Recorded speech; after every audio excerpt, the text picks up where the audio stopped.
Hola, ¿cómo están? Esto es Experiencia Tech, el podcast hecho para personas que queremos hablar de innovación, tecnología, humanidad y experiencia de clientes. Soy Mauricio López y seré tu anfitrión cada semana con una temática que nos moviliza a todos. Bienvenidos. Hola a todos, ¿cómo están? Acá Mauricio López en un nuevo capítulo de este podcast de Experiencia Tech. Hoy tengo el placer nuevamente de estar con Daniele Arezu. Daniele ya estuvo en este podcast hablando acerca de su viaje y sus distintas travesías desde Italia, Australia, Chile. Muchas historias, Daniele, que estuvimos recorriendo, pero nada, acá vamos a estar hablando de cosas distintas. Vamos a estar hablando de blockchain, una especialidad que tiene Daniel, y vamos a empezar a profundizar en aquel. Así que, sin nada más que decir, partamos. ¿Cómo estáis, Dani? Hola, Mauricio, bien, feliz de estar acá nuevamente. ¿Cómo estuvo ese feriado largo? Bien, súper entretenido, la verdad. Excelente, me alegro. Dani, esta es la conversación que nos tenemos prometido hace un tiempo, de poder comenzar a descubrir este mundo fascinante de blockchain, pero dado todos los comentarios que hemos tenido en nuestras redes sociales, es de entenderlo desde lo básico. Tengamos esta conversación simple, honesta, entre dos amigos, tratando de explicarle uno al otro qué es blockchain. Me parece genial. De hecho, creo que, como te comentaba ahí en el backstage, creo que es menos amigable para explicarlo y entenderlo de lo que podría ser, por ejemplo, inteligencia artificial o la realidad inmersiva, metaverso, etcétera, que esto acá, que es blockchain, que es un poquito más técnico muchas veces, ¿no? Si uno va a buscar la definición en internet, por ejemplo. Sí, claro, o sea, de hecho tenemos a muchas personas hablando cotidianamente de inteligencia artificial, está como más a la mano, pero cuando uno va a blockchain aparecen temas mucho más complejos o en ámbitos muy complejos. Recuerda que siempre están asociando blockchain a Bitcoin y como ya sabemos eso es una etapa más, un ámbito más donde opera blockchain, pero eso no es necesariamente la exclusividad de blockchain. Correcto. Efectivamente, probablemente blockchain no nació por medio de la crisis subprime del 2008, pero sí de alguna manera Satoshi Nakamoto, ¿no? Que es una de las personas que aún no se sabe bien quién es, describió un poquito y comentó también ese escenario. De alguna manera lo que él buscaba era generar con blockchain, crear confianza entre las partes y no que la confianza esté centralizada en una entidad solamente. Estamos hablando que no es tecnología al azar, es cómo somos capaces de descentralizar decisiones que hasta hoy están tomadas de manera centralizada y que hay una suerte de monopolio de la información, hay poder detrás de esto. Mucho poder. De hecho, esto se apalanca un poquito con lo que tiene que ver también con la Web3, ¿no? Ajá. Y que si vamos a entender también este nuevo modelo que se está formando, que todavía no está bien definido, lo podemos entender mejor partiendo de lo que era el Web 1, ¿no? Eso que partía en los años 90, ¿no? En donde había una página web y la información era unívoca. O sea, una persona subía información a la web y no había forma para comunicar con esa persona. No había un correo email, no había un box para comentarios, ni nada de eso. Y eso comenzó a ocurrir en el Web 2.0, ¿no? O Web 2, ¿no? Que es cuando comenzaron a crearse los comentarios, comenzaron a crearse los blogs y además comenzaron a llegar estos hiperescalares, ¿no? Que en su tiempo se llamaba Facebook, ahora claro. Meta, Google también, etcétera. Aprovechándose de esta situación en donde se generaba esta interacción usuario-máquina, contenido en el web, para acaparrar un poquito todos los datos de los usuarios y venderlos, ¿no? Yo siempre me preguntaba en su momento, pero ¿por qué Facebook no me cobra por esto si todos los demás me cobran? Tal cual, éramos el producto finalmente. Exacto, era por eso, ¿no? Entonces, ahora con la Web 3 lo que se busca es renovar un poco el sentido que tenía el Web 1, que era como democratizar la información, pero también se pasa de un sentido de dato para la información Ajá. a dato para la valorización. Es decir, la idea y por qué quizás blockchain también está detrás de esto, es para poder tener una trazabilidad de nuestros datos y poder nosotros decidir con quién queremos compartirlos, para qué queremos compartirlos y también eventualmente generar ingresos, pequeños ingresos con nuestros mismos datos. Perfecto. Me quiero quedar ahí porque, claro, son nuestros datos, pero también podría ser otro tipo de información que puede estar siendo tratada o de manera centralizada o con blockchain de manera descentralizada, donde podemos tener la participación más democrática de distintos actores que nos permitan garantizar la veracidad de esa información. Correcto. O sea, eso es blockchain finalmente, ¿no?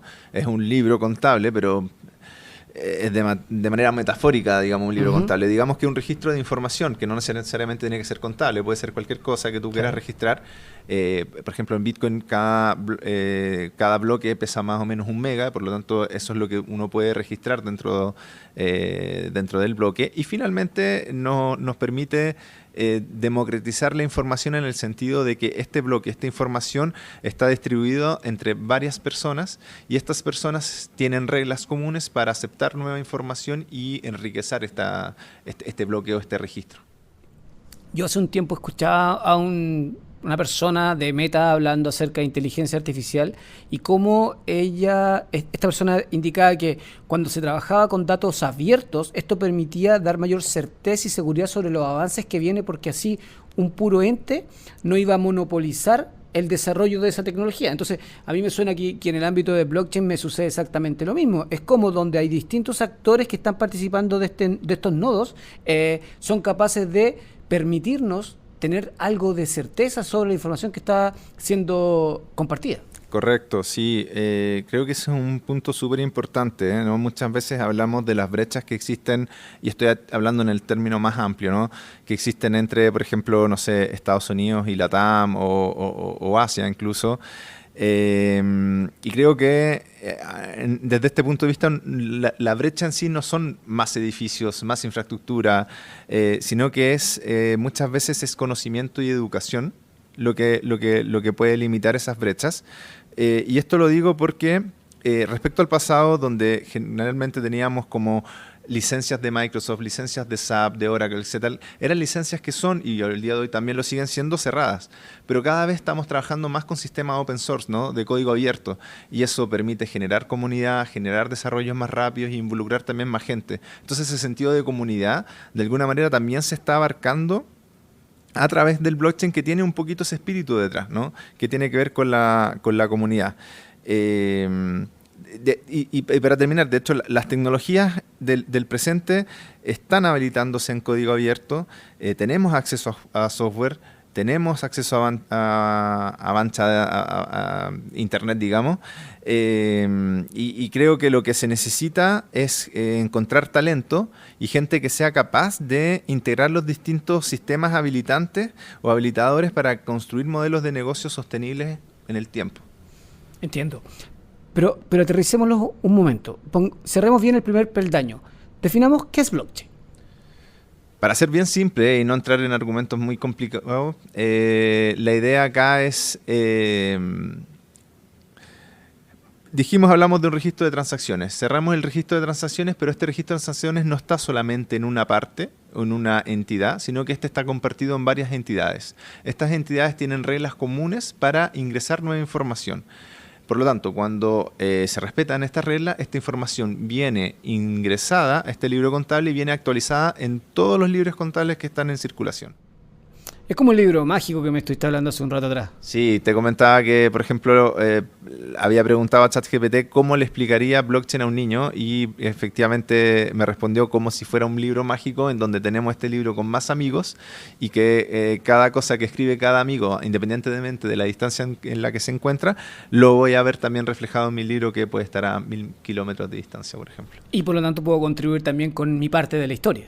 Exactamente. Y bueno, y los casos de uso son distintos, ¿no? Desde trazabilidad, por el hecho de que los registros son inmutables, y hay atención porque también se habla de smart contract, ¿no? Ajá. Entonces, cuando incorporamos un smart contract también dentro de la blockchain, hay que tener mucho cuidado, porque si bien se le llama smart contract, pero es más que nada un código de programación que son if y then, en base a ciertas condiciones aplico esta acción.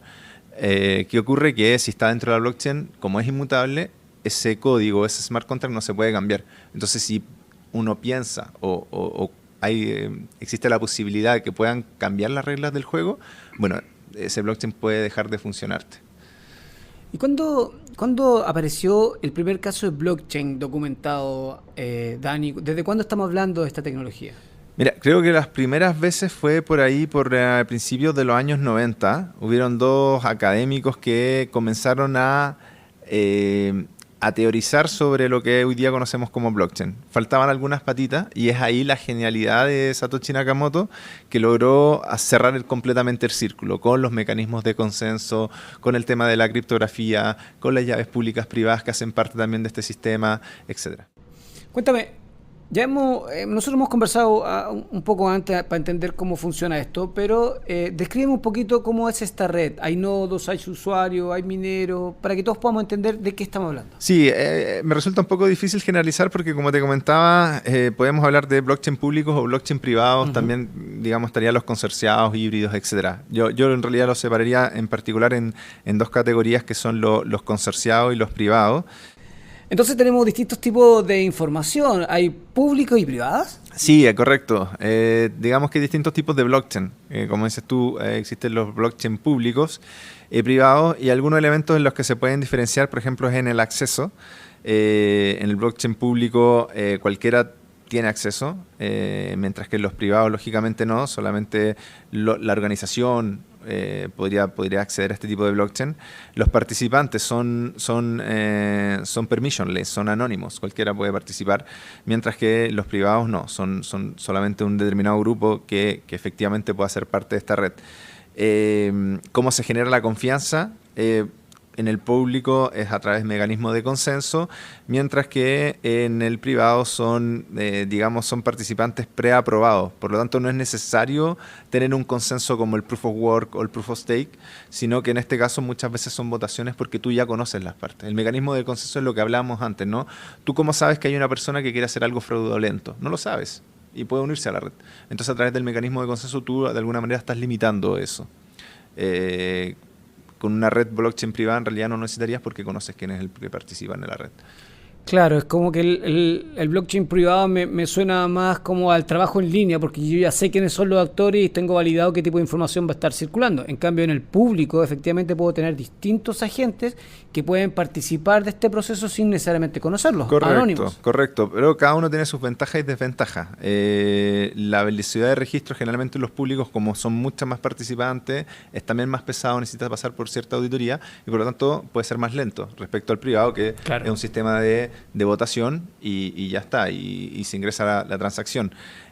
Otras ventajas que podría tener el público es que, y muy fundamental, que es completamente descentralizado, o sea, marca efectivamente las bases del sentido de blockchain, un blockchain público, mientras que, por otra parte, un privado deja de ser tan descentralizado, o sea, la descentralización es tan definido por aquellas personas que mantienen el registro. Seguro. Y eso va dependiendo del caso en caso, en realidad. O sea, estamos pasando de relaciones de confianza basadas en una construcción vertical de aquel que tiene el control de la información que valida que las cosas son reales, a una información mucho más horizontal, más transversal, democrática y participativa. Y esto es súper fuerte en un mundo donde estamos acostumbrados a lo primero, donde estamos viviendo espacios de incertidumbre muy grandes, y pedir ahora que nos movamos y que confiemos en el otro para seguir haciendo las cosas es un salto audaz. Me encanta. Es que efectivamente se trata de actuar como tercero de confianza. Acá una de la idea o de los objetivos detrás de blockchain es quitar de middleman, el intermediario, ¿no? Porque los registros los compartimos a través de todo, es transparente porque todos los podemos ver y es descentralizado porque todos los tenemos. Entonces, a través de estas funcionalidades también se pueden acoparar distintos casos de uso que permiten finalmente obtener nuevas funcionalidades o aplicaciones. Que, ojo, que no es siempre fácil. Muchas veces los sistemas funcionan bien como están y no hay ninguna necesidad de aplicar blockchain. Entonces, encontrar a veces el caso de uso, más allá de lo que conocemos como fintech, resulta a veces complicado. Yo creo que otro caso de uso que también puede ser bien exitoso tiene que ver con el tema de la trazabilidad. ¿Ya? Pero no es siempre banal encontrar el caso de uso, no porque no esté, sino porque está sustituido por otro tipo de tecnología y que lo hacen re bien y que no tiene sentido de cambiarlo. Sí, claro. De hecho, todavía no estaba entrando en mi mente en el ámbito del caso de uso, pero cuando estaba hablando del intermediario, me acordaba de los notarios. O sea, el notario un sujeto que está entre medio que dice, sí, él dijo que era verdad y yo valido que es verdad. Exactamente, el custodio de la verdad. Y lógicamente sacar ese panorama resulta bien complicado. Lo mismo con la aduana. También podríamos reemplazarla, ¿no? Pero obviamente que hay distintas agentes de dificultad y bueno, y ahí comenzamos a hablar de transformación digital y las resistencias que hay en eso, ¿no? Y quisiera solamente agregar una cosa que quizás es un poquito más amplio, pero cuando hablamos de transformación digital es la palabra más menos importante. Lo más importante es la parte de la transformación. Y esto se junta también a esta hype, digamos, de inteligencia artificial, vamos a perder todos nuestros trabajos, y etcétera. Y yo creo que ahí está una gran responsabilidad de nuestros líderes, dejarle esa tranquilidad de que no es así, de que nosotros nos transformamos para ser más eficientes, nosotros innovamos para hacer más con menos, y pensémoslo quizás no porque vamos a sustituir trabajos, sino que más bien vamos a ser más eficientes y vamos a hacer más con menos. Entonces, por ejemplo, la ley de trabajar 4 días podría ser aplicable porque gracias a la inteligencia artificial y blockchain y otras tecnologías más transformadoras y disruptivas nos permitirían de hacer eso y mejorar nuestra calidad de vida también. Sí, claro, a mí me parece notable, sobre todo cuando son los ámbitos de transformación, porque para transformarse necesitamos un nuevo mindset, necesitamos personas. La transformación aquí no estamos hablando de máquinas, estamos hablando de personas como actor social, como actor económico, que es capaz de hacer las cosas distintas de una manera más eficiente y que le permite, entre otras cosas, ojalá, esto es con dedo muy cruzado, ojalá destinarle tiempo a su vida privada para que sea aún más feliz de lo que está haciendo hoy día. Correcto, correcto. Y la tecnología nos acompaña en esto, ¿no? O sea, mientras antes estábamos hablando que nuestros datos los están usando otros sin nuestro consentimiento, y ahora está obviamente todo este auge por las políticas de datos, el blockchain de alguna manera nos está ayudando a esto. Hoy día existen browsers en donde finalmente, de alguna manera, tú sponsorizas anuncios y también tú puedes recibir también dinero en base a los datos que tú quieres compartir o no. Yo pensaba eso como caso de uso. De hecho, al principio de la conversación te dije, detente un poco ahí, porque efectivamente hoy las empresas están utilizando datos míos o están consultando datos sobre mí sin que yo me entere y sin que además yo reciba ningún beneficio adicional porque estén usando mi información. Entonces, en una red de blockchain yo podría enterarme de quién lo está usando, para qué lo está usando y eventualmente monetizarlo. Es correctamente. Y ahí está la base de lo que te decía del Web 2 al Web 3, ¿no? Que primero se funda en la información y el segundo en la valorización. Son mis datos, yo decido con quién y cómo compartirlos y eventualmente si puedo obtener, digamos, algún tipo de ganancia, venga y ahí está. Estos son mis datos, están registrados, esta es mi wallet. ¿Cómo logramos vivir en un mundo descentralizado con IP de escalares tan fuertes? Es bien complejo, pero ahí nuevamente juega, creo, mucho o va de la mano de las comunidades. Uh-huh. Si se logra obtener comunidades que de alguna manera le doblen el brazo, y creo que lo estamos haciendo, o sea, por mucho tiempo estos grandes IP escalares ganaron mucho dinero con nuestros datos.